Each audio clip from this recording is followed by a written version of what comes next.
लो भाई बब्बन, बन गई तस्वीर। जरा देखकर बताओ कैसी बनी है। अरे भाई मोहन, मेरी सलाह मानो तो तुम रहने ही दो। एक पेंटर बनना तुम्हारे बस की बात नहीं है। हाँ, तुमने सही कहा। मुझे भी कुछ ऐसा लगता है। खैर, आज शाम की गाड़ी से मैं शहर वापस जा रहा हूँ। कुछ जरूरी काम आ गया है। शहर से वापस आने के बाद तुमसे मिलता हूँ। मोहन अपने घर के दरवाजे पर ताला लगा देता है और वहां से चला जाता है। फिर उसी रात अचानक तेज हवाएं चलने लगती हैं। चारों तरफ डरावना माहौल बन जाता है। तभी मोहन की बनाई हुई पेंटिंग की वो औरत एक खतरनाक चुड़ैल में बदल जाती है और पेंटिंग से बाहर आ जाती है।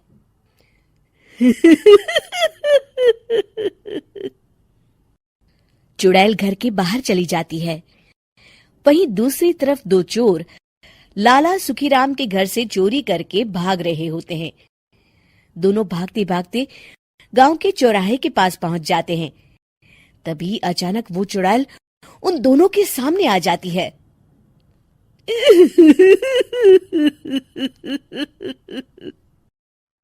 अरे मर गया रे। ये चुड़ैल कहाँ से आ गई? अरे मैंने तो तुझसे पहले ही कहा था कि आज अमावस्या की रात है। आज हमें चोरी नहीं करनी चाहिए।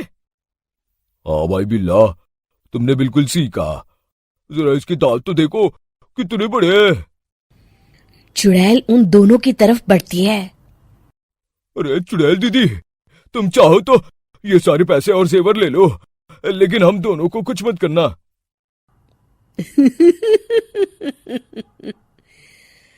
पैसे और जेवर के लालच में तुम इंसान बिकते हो, हम चुड़ैल नहीं।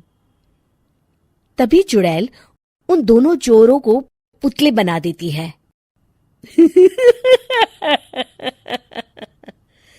मैं किसी को नहीं छोड़ूंगी। अब कोई मुझसे नहीं बच सकता।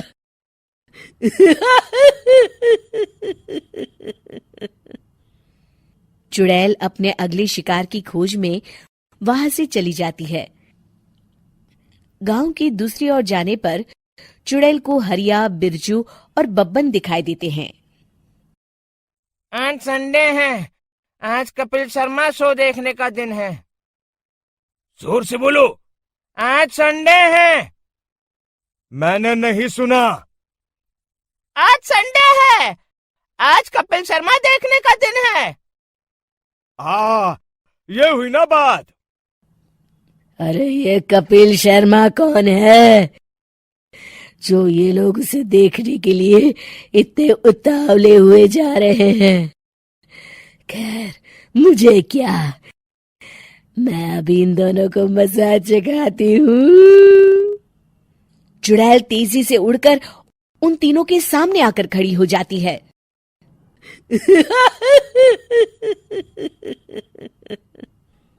कपिल शर्मा शो बाद में देखना, पहले मुझे देख लो।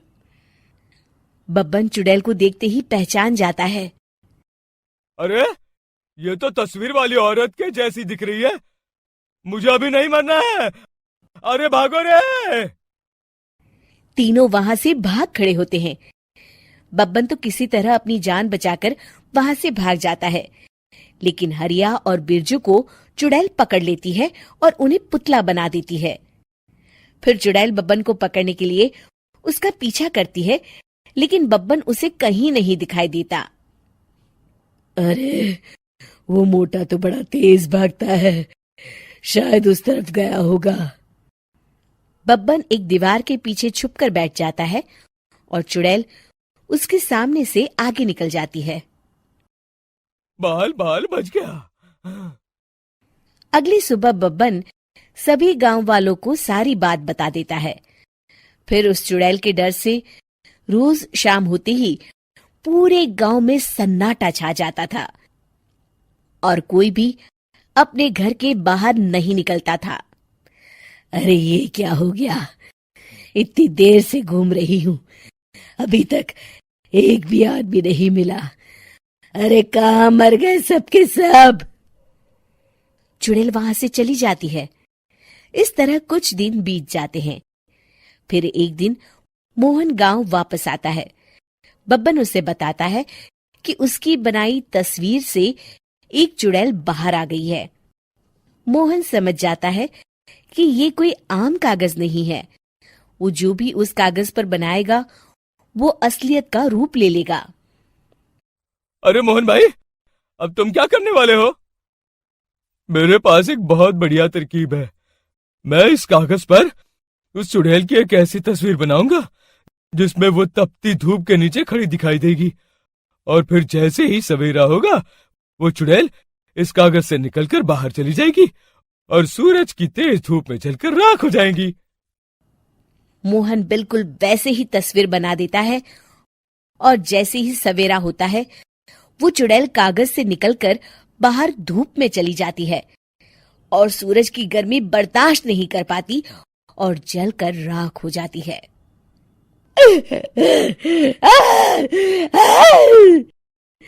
ये मुझे क्या हो रहा है? मैं सूरज की रोशनी बर्दाश्त नहीं कर सकती। मेरा पूरा शरीर जल रहा है। और इस तरह चुड़ैल के जलते ही पुतले बने सभी लोग पहले की तरह इंसान बन जाते हैं।